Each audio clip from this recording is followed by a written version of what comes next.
Hello, I'm Titus. And I'm Yolanda, and this is Marriage from the Top Down. Today we're going to be discussing about unity and the process of, the process of becoming one, as they say in our vows, and what does it actually look like. So, I just want to talk to my husband and ask him what we were really young. You were really young. Um, what did the process look for you? How did you have to walk it out? Well, I would say, first of all, sometime in order to have a definition of something, of what it is, you have to know what it's not. And I don't believe that marriage, becoming one in marriage, that means that you lose your identity or I lose my identity of who I am and all of my experiences and everything.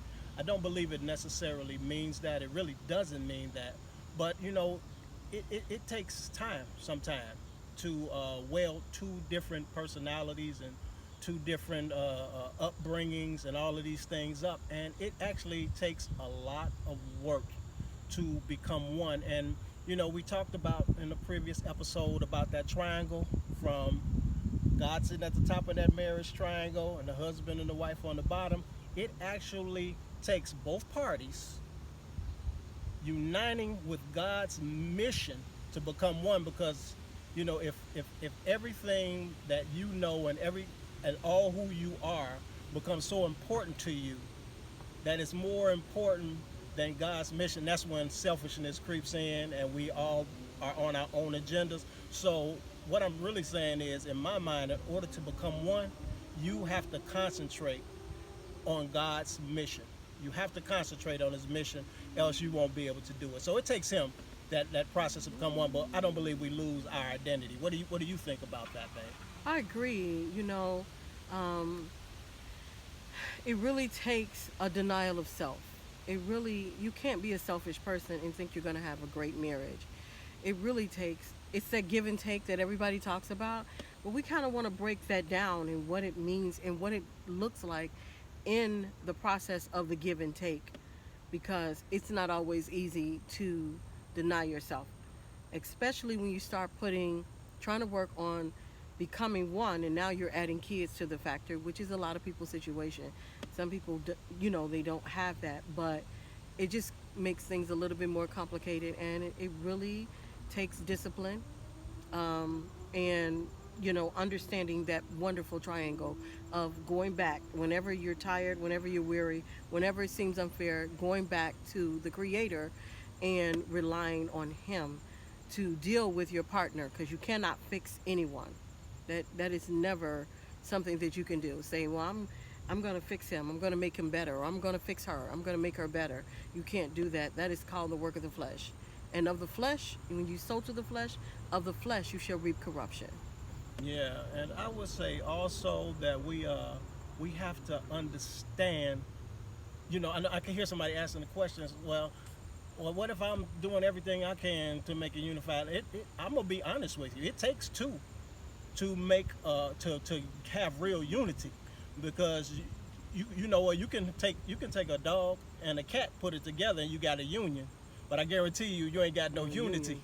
So you have to have people with the same mindset about having that goal, and that is why I would say, even though we really not necessarily just talking about pre-marriage, but before you marry somebody, you need to have a strong discussion about what their ideals are, if they want to, if they're after God, if they're Mm-hmm. if they're lining up with the things that you're doing, because you want to make sure that both parties are after God, after God. Even before Adam and Eve were married, God gave His law, His characteristic, His way of doing things, and that's what we have to carry into the marriage. So it takes two. It takes two, to make a good, strong union. So you have to be selfless. That's one of the main things. You have to. Both parties have to be selfless and be after God's agenda.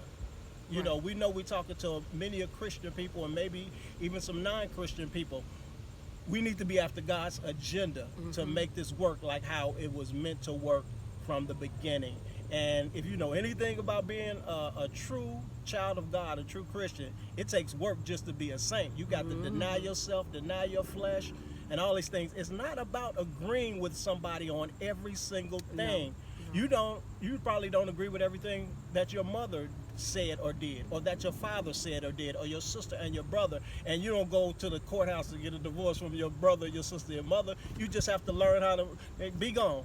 You just have to learn how to work how to work some things out, and that's what it takes to become one. I think one of the bottom line that we're both saying is that it takes work to become one. It takes work. Doesn't mean that you lose your brain. It don't mean you lose your identity. You bring those gifts and those characteristics that God gave you. You bring them in, you sanctify them, you put it together, and you can make something beautiful. And to me, that's what becoming one means. Baby, you got something to say before we wrap up? No, that was great. That was awesome. So work at becoming one.